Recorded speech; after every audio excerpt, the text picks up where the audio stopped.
There is a world where elves dance beneath the stars, where the footsteps of human folk trace restless paths in ever-widening circles. There is adventure to be had in this land, and magic enough to lure seekers and dreamers with 1,000 secrets. Here there are wonders enough and more to fill a dragon's lifetime, and most who live in this world are content with the challenges life brings. A few, however, remember the night-told stories that terrified and delighted them as children, and they seek out the whispered tales and grim warnings so that they may disregard them. Intrepid or foolish, these hardy souls venture into forbidden places deep beneath the lands of their birth. Those who survive tell of another, even more wondrous land, a dark and alien world woven from the fabric of dreams and of nightmares. This is the Underdark. In gem-studded caves and winding tunnels, turbulent waterways and vast caverns, the creatures of the Underdark make their homes. Subterranean rivers, fungus fields, deep gorges, underground cities, yawning chasms. Beautiful and treacherous are these hidden realms. Many creatures inhabit the Underdark, various subterranean peoples such as the Drow, Duergar, the deep gnomes, and the fungal folk known as the Myconid. But there are other things that have adapted to the world below the surface, older and fouler things, ancient and unspeakable evils. The alien-minded Illithid, the putrescent and violent troglodyte, the hateful and despotic beholder, hook horrors, ropers, dark mantles, grimlocks, and more, all lurking through light-absent hollows, vying for supremacy. And for those who descend from the light-filled lands on the surface world, the Underdark holds only the promise of deadly peril. But what squelches through unlighted corridors miles below the daylit surface world? What secrets of ancient vintage rest behind long-cooled barriers of solidified magma? What perils and terrors await those foolhardy enough to venture into such a dismal and dangerous environment? I am William Stark. I am Omar Timsaw. And this is D&D Legends and Lore.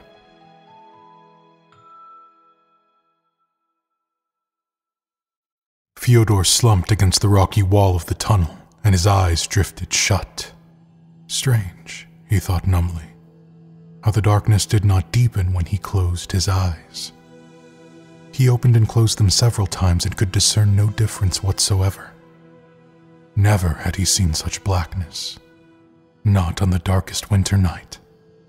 It closed in on him, even more stifling than the narrow tunnels he'd stumbled through, or the knowledge that countless tons of earth and rock loomed over his head. This, then, was the Underdark. The lightless lands.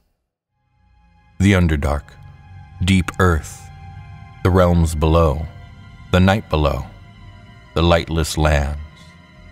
Surface dwellers refer to the maze of tunnels and caverns beneath their feet by these names and many more. For eons, earthquakes, volcanoes, and great rivers of water have cleaved caverns and chasms in the bedrock. Creatures such as purple worms, umber hulks, and Zorn burrow tunnels through earth and stone in search of minerals and prey. Beholders disintegrate columns of stone. Dwarves, gnomes, and other races mine for gold, jewels, and other precious treasures. They reroute subterranean rivers and transform the realm through feats of engineering.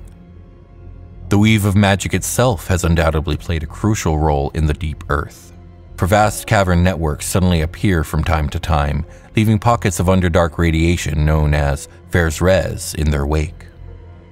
This magical radiation, a remnant of a work of dark high magic, is scattered at random throughout the Underdark.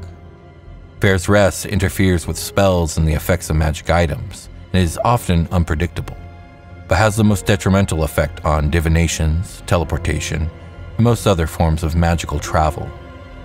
Fersrez can take a variety of forms, from clusters of glowing rocks to a barely discernible change in temperature. The Underdark is a world unto itself, a nightmarish labyrinth filled with horrors unimaginable to those who bathe in the daily light above. While nature has certainly taken root in the tunnels that crisscross the underbelly of the world, the Underdark is dominated by malevolent beings whose ancestors fled the purifying light of day for the cloaking darkness of eternal night. Despite their differences, however, the worlds above and below are inextricably linked. Some who dwell in the world above seek to explore the landscape beneath, trade with its inhabitants, and plunder the riches of its strange terrain. For the very same reasons, those who dwell in the world below venture to the world above. Tavern tales across sunlit lands whisper of the Underdark, a lightless subterranean realm that is home to fabled races and ancient unspeakable evils. It is a domain of primeval mysteries and unending war, a hidden world of cruel masters and hopeless slaves, filled with monstrous races that were old before humans were even born. It is a dank, dismal place of fungus, rot, and slime. It is a land where a few lucky merchants have found a lucrative trade, but where many more have been slain, or worse, for their effrontery. So dire is the reputation of the Underdark and its denizens that mothers caution their children to behave, lest the dark elves come and steal them away. A proper account of the Underdark must include the cold machinations of the hateful Illithids, the unwholesome cities of the drow elves who pay homage to the bitter Spider Queen, and the unending servitude of the lesser creatures that fall into the clutches of these two races. Unlike the upper world, where civilization and the light of day protect travelers from horrors, the Underdark holds the promise of deadly peril. Illithids, drow, pharaohs, and aboleths vie for supremacy in the dark tunnels and sunless seas. They fight one another with armies of slaves, terrible and ancient magic, and mind-shattering psionics for control of the encompassing tunnel systems and the extended caverns, vaults, cavities, gaps, and nodes that riddle the earth beneath the world. The Underdark is literally an entire world unto itself, most of which is inhabited by monstrous and evil creatures that shun the daylight. Hundreds of independent cities, towns, and strongholds are scattered throughout the caves and caverns that make up this realm. Tunnels in the Underdark extend for miles, some ballooning into caverns thousands of feet across, only to sink to spaces too narrow for a halfling to squeeze through. The largest cavern halls are often representations of the surface in miniature, with hills, valleys, underground rivers, and lakes. Most races native to this realm make use of the walls and ceilings of their caverns, accessing the higher levels via natural or magical flight or levitation, or even wall-crawling mounts such as giant spiders and certain breeds of lizards.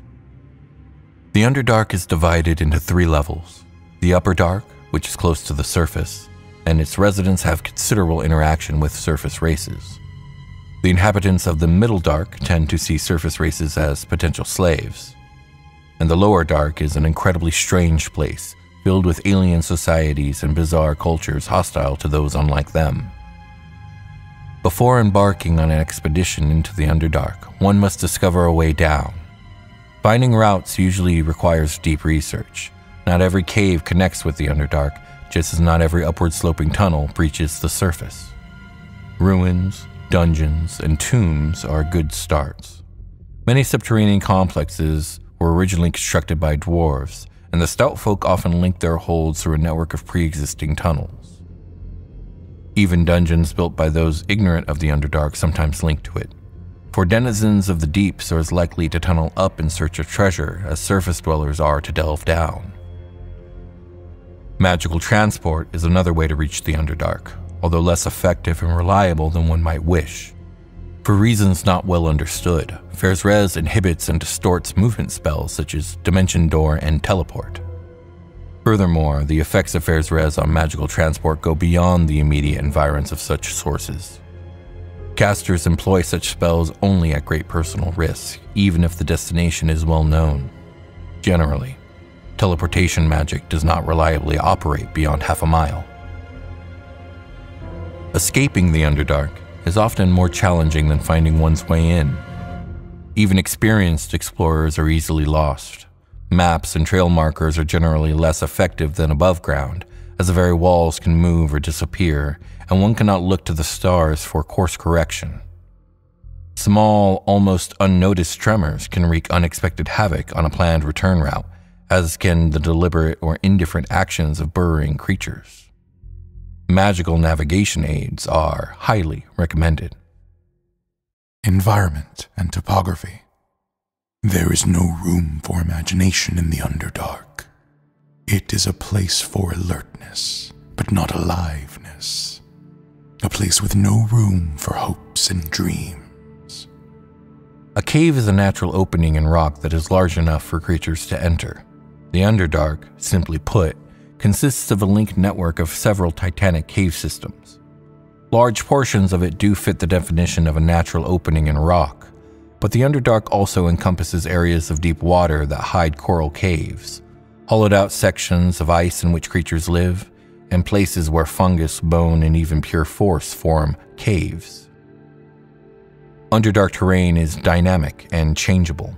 A map drawn a few decades ago may show tunnels that have long since collapsed, or lakes that are now dry. Terrain can change gradually over the courses of decades, centuries, and millennia, or swiftly as a result of an earthquake or volcanic eruption. The first challenge of the Underdark is the lack of light. For races adapted to life below ground, the ability to sense heat amply compensates for poor illumination. However, many surface dwellers, including humans and halflings, are essentially blind in the Underdark. Some spellcasters have access to spell formulae such as dark vision that can bypass this issue.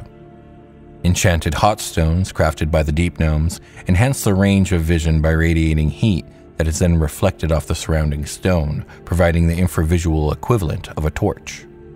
Magical solutions such as these are safer than conventional methods of illumination. Light sources in the Underdark draw attention, and attention is something to be avoided in this place. Though it has its benefits as well. Most inhabitants of the Underdark cannot tolerate strong light and keep their distance. Also, mobility and awareness are critical in the subterranean environment. Beings primarily reliant on sight to navigate have no chance of survival when blind. However, should your torch or lamplight die, be prepared for a sudden attack from the fading shadows. Not all the Underdark lives in utter blackness, though. The rocks containing Fair's res emit eerie blue and green light. Luminescent lichen, fungi, and mosses light many subterranean grottos, although most varieties quickly fade if disturbed or removed. A related but more insidious issue for surface dwellers in a subterranean environment is a lack of their accustomed means of noting the passage of time. The sun does not rise or set, nor can one note moon phases or constellation drift. Tales speak of explorers who lost their way for just a few days, yet emerge claiming to have spent weeks or years below. The lack of familiar timepieces can create problems with identifying times to eat, sleep, or pray. Since ferrying a water clock into the Underdark is impractical at best, most explorers turn to common subterranean measures. For example, Drow sentinels often measure the length of their duty tours by counting the number of times a stone basin is filled by a constant trickle of water, emptying water into their water skins every time the basin is ready to overflow. Upper Underdark inhabitants measure days by observing when bats exit and return. Drow patrols often coordinate ambushes by counting hand fades, a unit of time based on how long it takes heat to dissipate from a rock after briefly placing one's hand on it. The surface world is marked by mighty mountains, high plateaus, and vast plains. The Underdark possesses none of these features, but it does have physical features all its own. Unlike the surface world, the Underdark is uniquely three-dimensional. Knowing the direction of true north is not enough to navigate the realms below. A traveler must also know the depth underground of their destination. It is possible to find the correct coordinates, but still be several miles too deep or too shallow. Many of the Underdark's features can be explained as nothing more than the results of purely physical forces, albeit sometimes on a grand scale. Other features would be unlikely or even impossible in worlds where magic, elementals, planar interstices, and divine caprice did not help to shape the deep places. The following are topographical structures an adventurer should expect to encounter on their expedition through the deep caves and tunnels of the Underdark. Abysses. Vast, empty voids of awesome scope. The Underdark's abysses are rare features that can form insuperable barriers to travel. An abyss is simply a great open space, sometimes many dozens of miles in breadth and virtually bottomless. Some Underdark abysses are scores of miles deep. The difference between an abyss and a vault is difficult to define, but as a general rule, a vast space approachable from its higher reaches is an abyss, while the same space approachable from the floor might be better described as a vault. Abysses tend to be larger and deeper than areas that are considered vaults, but this is not always the case. Like the starkest mountains of the lands above, abysses are often completely impassable to anything without wings. Underdark civilizations near such features sometimes carve out harrowing ledge paths to circle the tremendous void of the neighboring abyss, or endless stairs to descend its walls. Gorges. Just as on the surface, water can carve deep canyons and gorges in the Underdark. Gorges often feature streams, and therefore life and food, although the difficulty of the terrain makes a gorge less desirable as a residence than a living cave with less extreme topography. Since gorges can run for many miles, they often serve as the highways of the Underdark. Travel along the floor of a gorge can be very difficult, but many Underdark races take steps to improve these natural roads for the use of their own merchants and hunters. Gorges also offer good opportunities to change depth and perhaps access another level quickly through a little climbing. Rifts. Unlike gorges, rifts are not formed by erosion. Rather, they are scars of tremendous upheavals deep in the earth. Rifts are places where vast blocks of stone rose, sunk, or slid past one another in long-ago cataclysms, leaving tremendous chasms. Rifts may be dozens or even hundreds of miles in length, and sometimes miles deep, but they are rarely very wide. Most are less than a bow shot across. Rifts sometimes break apart pre-existing features such as cave systems, presenting formidable obstacles to creatures traveling through caves. In order to continue when faced with a rift, the traveler must climb or descend to the appropriate level on the far side. Like gorges, rifts often serve as vertical highways in the Underdark, offering travelers the opportunity to change depth with little fuss. Shafts. Sometimes natural processes form deep pits or wells in the earth. The shaft of such a structure may be carved out by water flowing straight downward in a subterranean waterfall, or created by volcanic activity.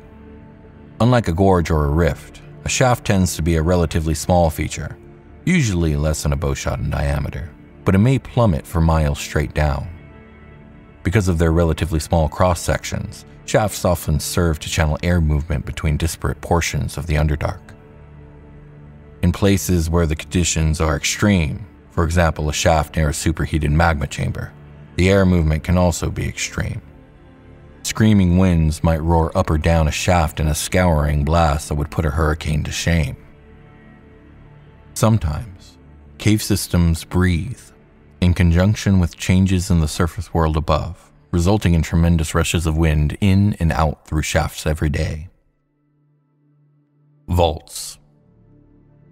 The higher reaches of the Underdark consist of immense networks of relatively small caves. But as the traveler descends, the number of caves decreases while the size of the individual caves increases.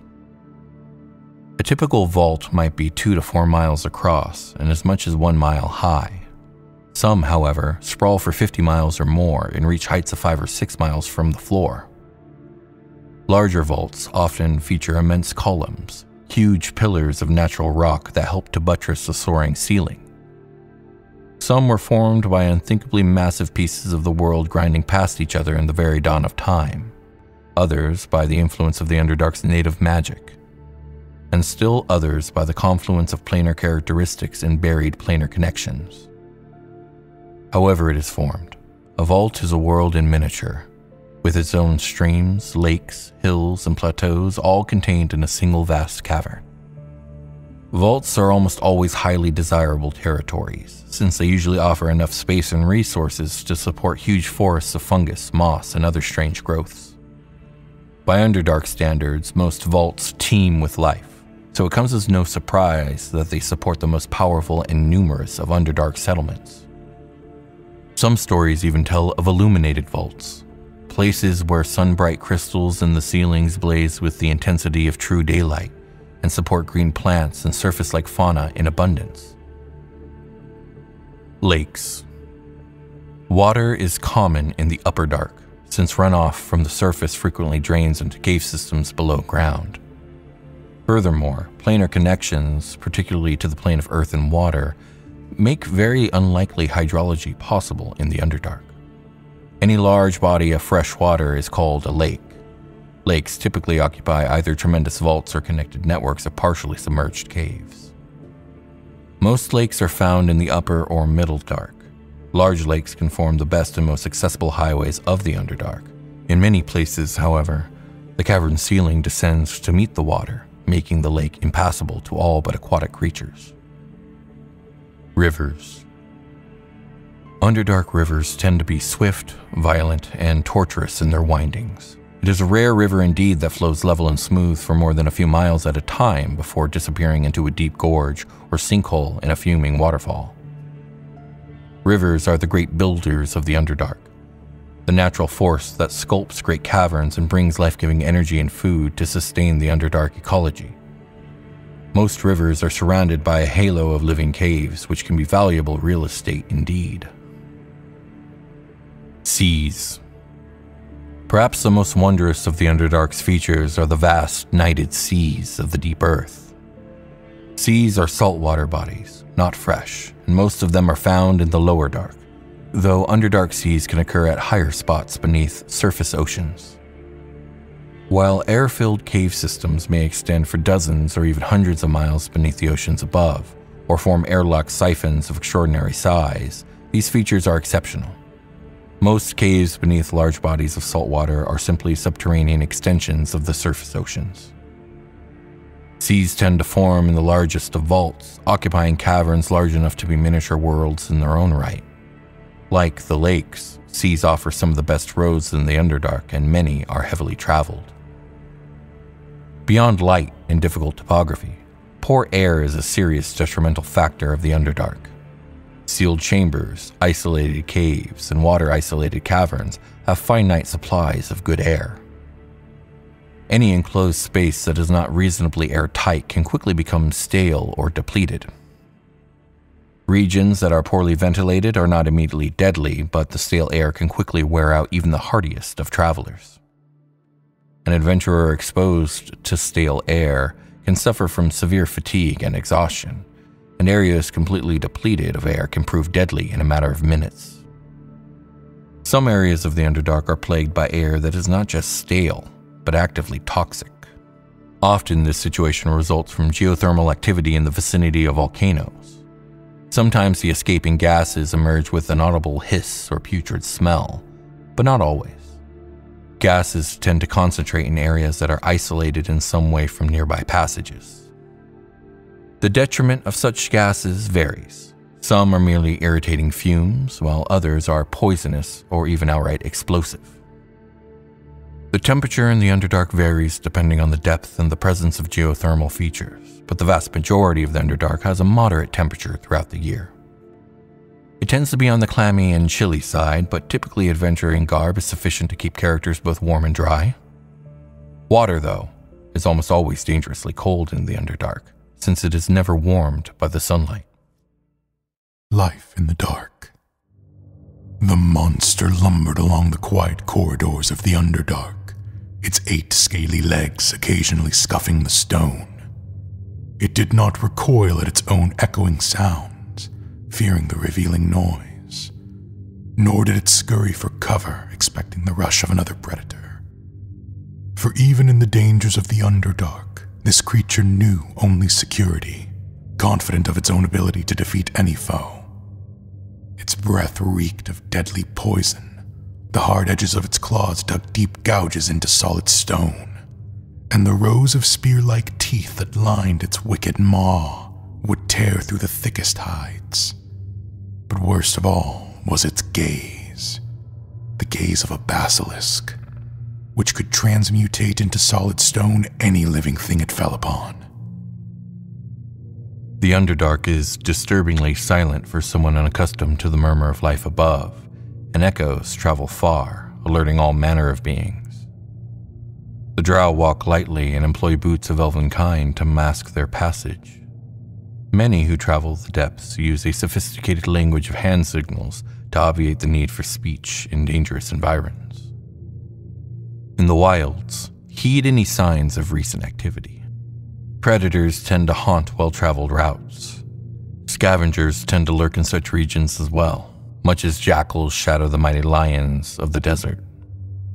At the same time, tunnels that appear unused usually are unused for good reason. Even passive creatures in the Underdark defend themselves in their territory with deadly ability. As in the world above, monsters tend to leave evidence of their presence. Spores, heat signatures, broken cave formations, and disturbed fungi are all signs to the wary traveler. The following are some of the Underdark's most infamous and deadly monstrosities. Aboleth are loathsome, lawful evil amphibians resembling plump fish. 20 feet long from their bulbous heads to their fluke-like tails, most have blue-green bodies with gray splotches. Their pinkish-tan underbellies conceal a toothless, rubbery mouth. 3 red eyes, like slits protected by bony ridges, sit in a column in the front of their heads. 4 pulsating dark blue orifices line the bottom of their bodies and secrete gray slime that smells like rancid grease. 4 leathery tentacles, each 10 feet in length, grow from their heads. Aboleth are as difficult to look at as they are to deal with. Using natural psionic talents, these monsters can create realistic illusions, complete with audible, olfactory, and other sensory components. In addition, they use psionics to enslave other creatures and communicate telepathically. Aboleth have no natural predators and are greatly feared by other Underdark races. These Piscean monsters view all other intelligent creatures as either food or slaves. Beholders, also known as Eye Tyrants, number among the most notorious inhabitants of the Underdark. Few creatures in the multiverse are as loathed and feared as these maniacal horrors. A beholder's distinctive globular body is dominated by an oversized maw and a gigantic central eye. 10 stalks ending in smaller eyes crown its form. From each of these 11 eyes, a beholder can unleash a different magic power. The central eye can deactivate magic, while the smaller eyes emit rays that inflict various dooms, such as petrifying creatures, disintegrating them, slaying them outright, or other effects. Beholders possess utterly alien minds. Most exhibit paranoid, narcissistic, and megalomaniacal tendencies, and they act on agendas beyond human reasoning. While some keep to themselves, others force weaker creatures into their service. Still others cultivate grand ambitions, creating networks of minions to manipulate groups, settlements, and whole nations in the Underdark. Cloakers are mysterious Underdark predators. Named by adventurers for their resemblance to hanging cloaks when they cling to walls, what cloakers call themselves is unknown, if they refer to themselves at all, that is. Though they're undeniably intelligent, their behavior is often inscrutable. Cloakers sometimes gather in Underdark enclaves, but they rarely build settlements or form social structures. Most operate as solitary predators, lurking in dismal subterranean reaches or abandoned dungeons, sometimes for months at a time, as they wait for prey to pass. They use their mottled hides to blend in with their surroundings. When unsuspecting prey nears, cloakers unfurl and attempt to latch on and then smother their victims in their powerful wings. Cloakers delight in frightening foes. In addition to their methods of ambush, cloakers can create illusory duplicates of themselves and emit surreal moans that non-cloakers find terrifying in unexplainable primal ways. Cloakers might antagonize explorers lost in the Underdark for days, terrorizing and scattering them before attacking. They rarely converse with other beings, except to whisper eerie riddles to those they're about to consume. Scattered survivors of a world-ruining multiversal empire, mind flayers, also known as illithids, lurk in secret conclaves hidden deep within material plane worlds. Within their alien sanctuaries, these wicked masterminds reshape the Underdark and its inhabitants to serve their unfathomable whims. Mind flayers are feared for their psionic powers, which allow them to stun and control other creatures, and for their horrific method of feeding, using their forged slimy tentacles to extract the brains from their victims. Mind flayers are infamous plotters and manipulators, concocting plans that reach beyond their subterranean realms. Aside from using their psionic powers to control others, mind flayers often experiment with their own bizarre life cycles, implanting other creatures with illithid young to create unnatural servants. Creatures such as Grimlocks and Intellect Devourers result from mind flayers' biological tampering, while other Underdark-dwelling monsters, including Kuatoa, Quagoths, and Troglodytes, often serve illithid masters. Hook horrors are beaked predators whose forelimbs end in massive hook-like claws. They flourish in the cavernous mazes of the Underdark with its miles-deep trenches and stalactite forests suspended over empty darkness, where they barrel through caves and swing across cavern ceilings. Hook horrors feed opportunistically on plants, fungi, and any creatures that come close enough to hook. To perceive their surroundings, hook horrors echolocate via a range of noises from banging on rocks and their own bodies to vocalizations that sound like strange squawks, screams, or clicks.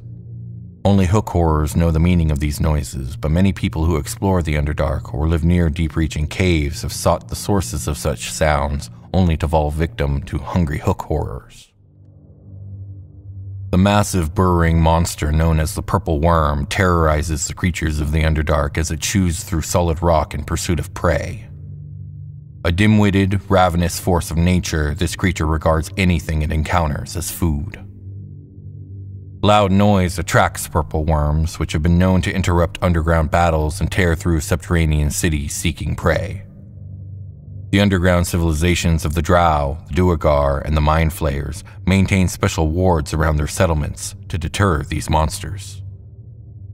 A burrowing purple worm constantly creates new tunnels throughout the Underdark, which are quickly made use of by other creatures as corridors or highways. Because a purple worm rarely returns to its own tunnels, such passageways are a good place to avoid these monsters. Besides its many predatory races and monsters, the Underdark is also home to a variety of natural animals that live out their lives normally below the ground. These animals include bats, crickets, eyeless cavefish and crayfish, springfish, salamanders, rats, flies and gnats, and spiders. Additionally, it is not unusual for creatures in the Upper Dark to encounter the occasional raccoon, frog, stray dog, or even lost dwarf, elf, or other representative of a surface race who has accidentally fallen down a deep shaft or well. No place boasts a greater variety and quantity of fungi than the Underdark. Much of it is innocuous, and some is even cultivated for food, but some of it is exceedingly dangerous. Fool's water is a slime that looks like a small spring of water, but any creature that touches it is immediately burned by corrosive acid. Thereafter, the substance clings to the victim like slime, dealing continuous acid damage so long as it remains in contact with the skin. Cave creeper is a gray and white fungus that flourishes near water.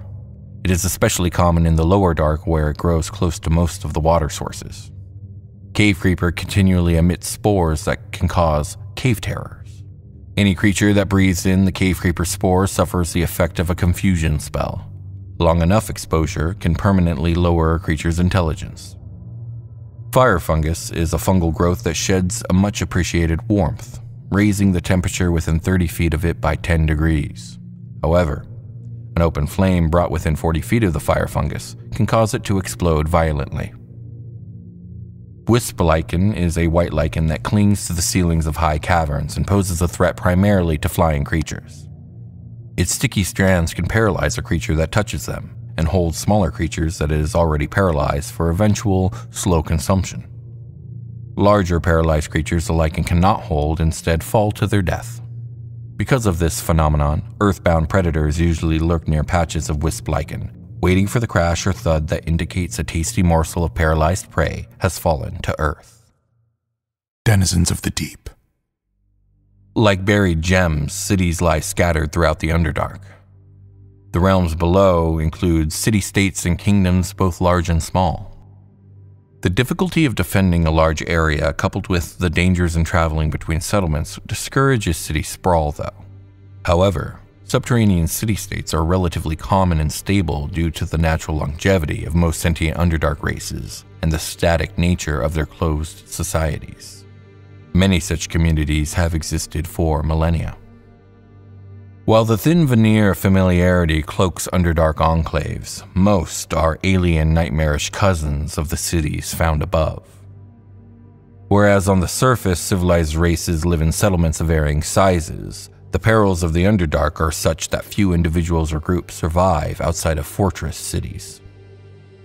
The Underdark is more akin to an archipelago in a dead sea than a temperate habitat with bountiful resources. As such, Underdark beings tend to live close together, founding their cities in the scattered handful of caverns capable of supporting life. There, they fiercely defend themselves against all challengers. Above, cities grow as sentient beings come together for mutual defense, social interaction, or trade.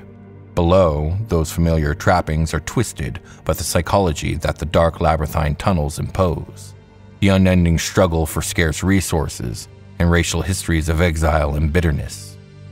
By nature, most Underdark cultures turn in on themselves. Veneration of evil powers flourish, and cruelty reigns unchecked. Most deep realms cities are xenophobic enclaves dominated by one or two races that wage genocidal war on their neighbors, practice extensive slave trading, and rule through intolerant monotheistic theocracies. Only an elite minority of Underdark city dwellers dare to travel the tunnels between civilizations, and rare are the civilizations that grow beyond a single city-state for any significant length of time. A wide range of sentient beings have established cities in the Underdark, although the diversity of intelligent life does not yet match that found on the surface. Many of these established races of the Underdark are not native. Instead, their ancestors were driven underground as punishment for hideous crimes. Others immigrated voluntarily. A few are believed to have evolved in the endless darkness. Of these races, 9 stand out due to their cultures and interaction with the surface world: Aboleth, Beholders, Cloakers, Drow, Dwarves, Illithids, Igzan, Kuatoa, and Deep Gnomes. Although conceivably one could pass within a few feet of a teeming Underdark enclave without knowing it, such an occurrence is rare. Like the cities above, subterranean settlements show signs of nearby population.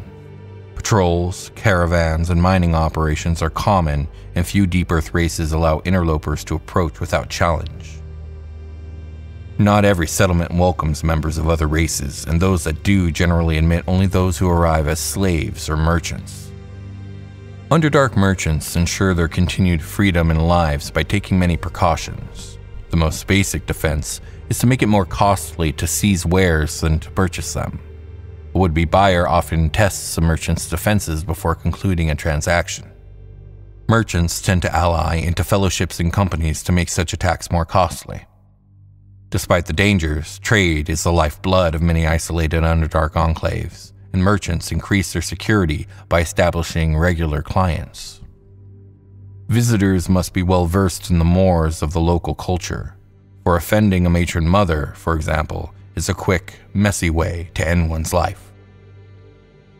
In general, explorers from the surface world are wise to confine themselves to the Upper Dark, where a reasonable amount of interaction with the world above still exists. The Middle Underdark is the domain of the main Underdark races, but these mostly see beings from the surface as slaves. The Lower Underdark remains largely unknown. Truly alien societies thrive there, with cultures wholly incomprehensible to surface dwellers.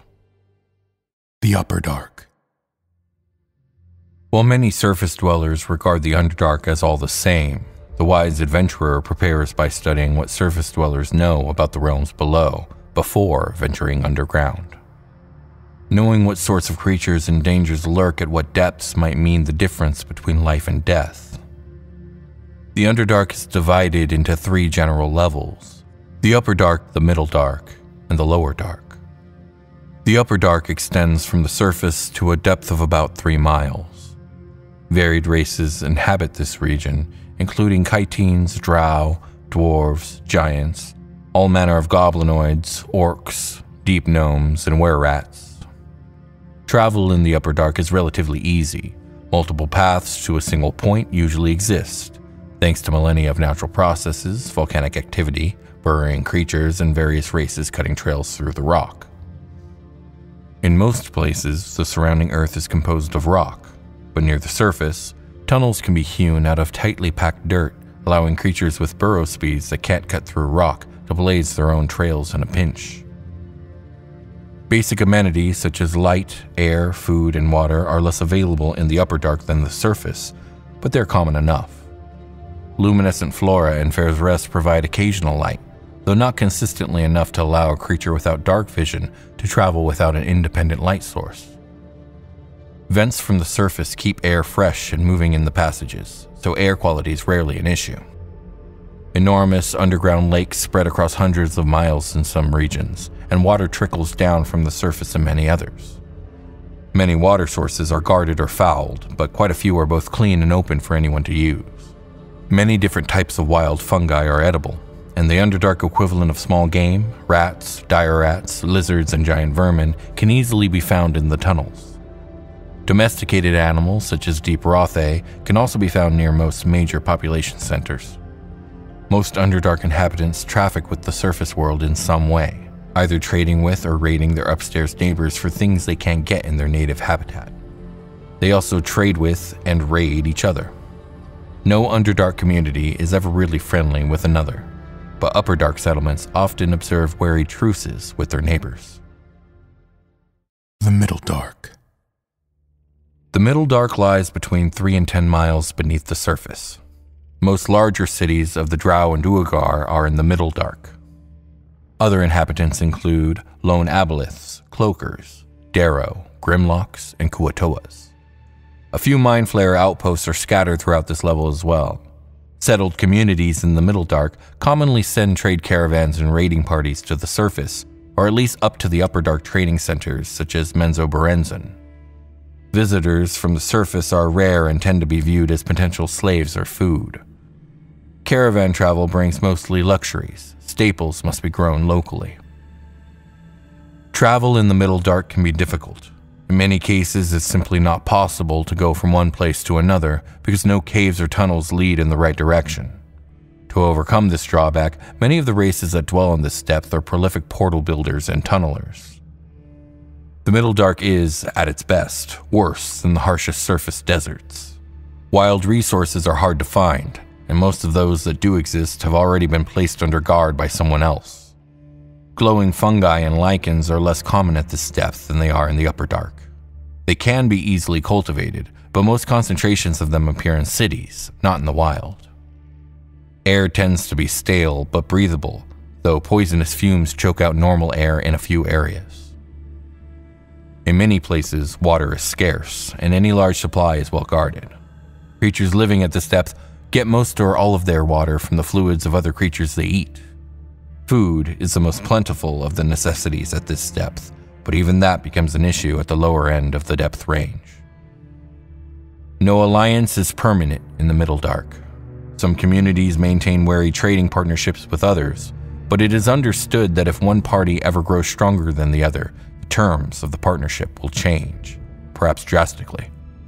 Even in the most open of Middle Dark cities, newcomers can expect to be challenged unless they make a pointed display of power upon entry. Most Drow cities occupy large vaults or caverns in the Middle Dark. At these depths, Fair's Rest is common and powerful, and the Dark Elves have developed many potent spells and defenses that harness the Underdark's magical radiation for their own purposes. Their cities and strongholds are numerous, wealthy, and well situated for defense, and the Drow themselves are cruel and strong. Only the endless feuding of the great houses constrains Drow power. The Middle Dark is also home to the largest and most powerful Duergar realms. The Duergar have no particular use for the Fair's Res and do not worry about ages-old vendettas against the surface world. They came down to the Middle Dark because the lower one descends into the earth, the more rare and wondrous the minerals that one can find.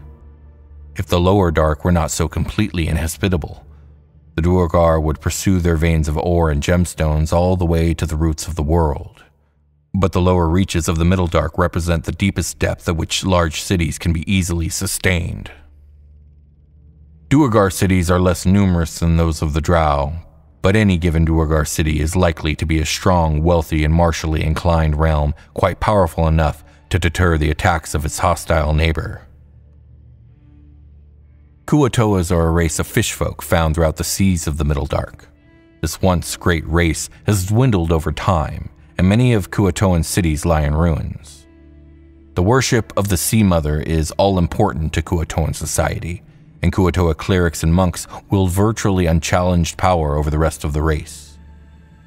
Kuo-toas get along reasonably well with most other Underdark races, and they travel widely as traders, pilgrims, and guides. After the Drow, the Mind Flayers are probably the most powerful and notorious and sinister of the Underdark's peoples. Illithid's cities tend to be quite small by the standards of other races. Few of them number more than 500 Mind Flayers. However, since Illithids are uniquely well suited to hold great numbers of slaves and thralls, Mind Flayer cities may have 10 times as many slaves as Illithids. Unlike the slaves of the Drow or Duergar, Illithid thralls are compelled to absolute loyalty and zeal in the service of their horrid masters. The Mind Flayers can field entire armies of thralls whenever they wish and hurl them into battle without concern for their loyalty or fighting spirit. The Mind Flayers prefer the lower reaches of the Middle Dark, but they also have numerous communities in the Lower Dark. The Lower Dark. No place on the material plane is as strange and dangerous as the Lower Dark. This level of the Underdark extends from 10 miles below the surface to unfathomable depths, and features a degree of strangeness that would drive some surface dwellers insane. Few Upper-worlders ever descend to the Lower Dark, and few of the Lower Dark's denizens want anything to do with the surface world. Some of the creatures in the Lower Dark, intelligent or otherwise, aren't even aware of the surface world. Others have heard of it, but consider it a mythical place. Interspecies and intraspecies strife is the rule of the Lower Dark. Resources are minimal, and weakness invites extermination. Most of the Lower Dark's denizens are chaotic, evil, or both. Even the vermin and animals encountered in this area are rarely ordinary. Many have been transfigured by crossbreeding or magical interference.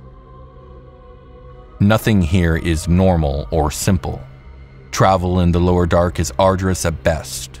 The term Lower Underdark actually refers to many places, since the great domains of the Underdark possess fewer and fewer interconnections the deeper one delves. Only about a third of the lowest sections of the Underdark actually connect to each other. The rest of the Lower Dark consists of isolated pockets of space reachable only from the Middle Dark by water or by transportation magic. Typically, only one route exists to any given point, and that is what must be used unless the traveler plans to dig one. Fortunately, Ferzrez is rare at this depth, so teleportation can be used to travel the Lower Dark with a reasonable hope of success, assuming that the traveler has a good sense of the destination. The Lower Dark is a strange realm, warped by severe environmental and magical forces. The problems that pervade the rest of the Underdark intensify here. Resources are scarce, and control of them is continually contested. Air does filter down this far, but it is frequently stale and occasionally toxic because of geothermal fumes. Water is virtually non-existent, and the little that is present is well guarded.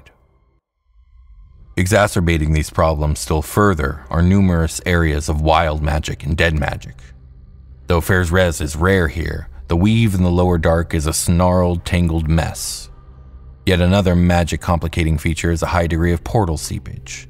The darkness at this depth is so deep that it seems to actively dislike light. Natural light sources fail with unnerving frequency, and magical light sources draw attackers like flies to rotten fruit.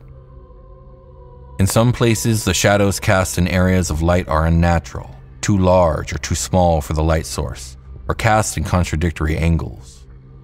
Even beings with dark vision see a flickering dark around the edges of their sight, as if the darkness were trying to drown out any sight at all. Why would any creature choose to live in such a terrible environment? Some races have lived here for generation upon generation. The Lower Dark is simply their home.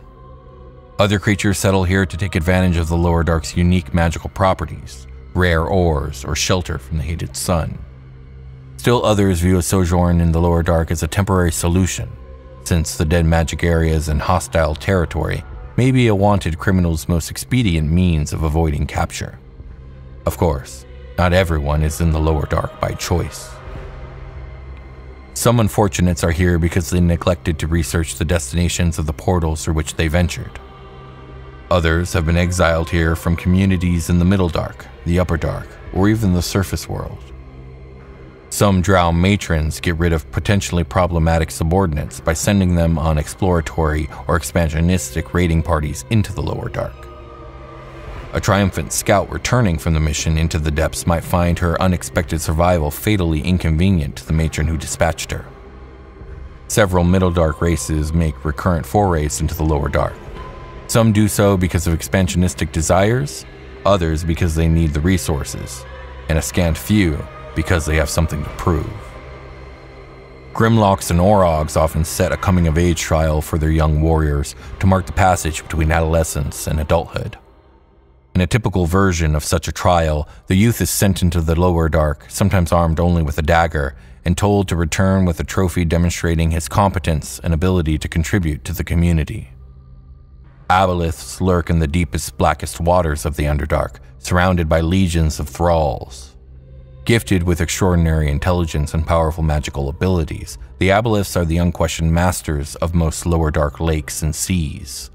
While some Aboleth cities are quite large, small brood holds of a dozen or so outposts are much more common. Thankfully few in number, the Avalokias are master necromancers and shape-changers. In its true form, an Avalokia is a 10-foot monstrosity combining insectile, octopoid, and worm-like features. Devoted to the elevation of deities of decay and undeath, an Avalokia nest is surrounded by a shambling army of undead under the monster's control. Avalokias occasionally ally with aboleths or mind flayers, but they regard humanoids of any sort as nothing more than fodder for creating more undead.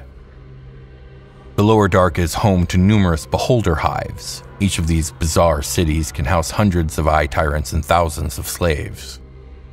Like mind flayers, beholders can magically compel loyalty from their thralls, and they believe that their natural role in the scheme of things is tyranny over lesser beings. Some beholder hives experiment with breeding strange servitor beholders to fill specific roles, but all eye tyrants believe that the beholder form is perfect, and that any deviation from it is monstrous. This attitude means that beholder hives make implacable enemies when they decide to go to war. Deep spawn are horrible creatures that give birth to monstrosities of all sorts, surrounding themselves with armies of their spawned minions. Deep spawn are found in all portions of the Underdark, but the largest, most wicked, and most fecund of these species seem to hail from the Lower Dark. Portals in the Lower Dark open into almost every plane of existence. Often these portals are not marked or maintained, but just because the material plane side of the portal has fallen out of use does not mean that these doorways go unremarked at their destinations.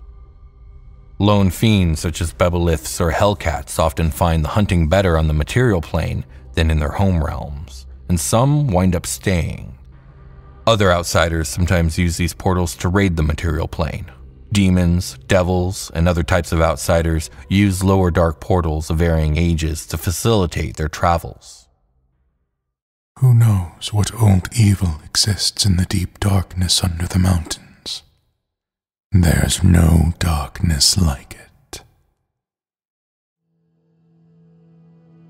This has been D&D Legends and Lore. Thank you for watching and listening. If you enjoyed this episode, please remember to like, comment, and subscribe.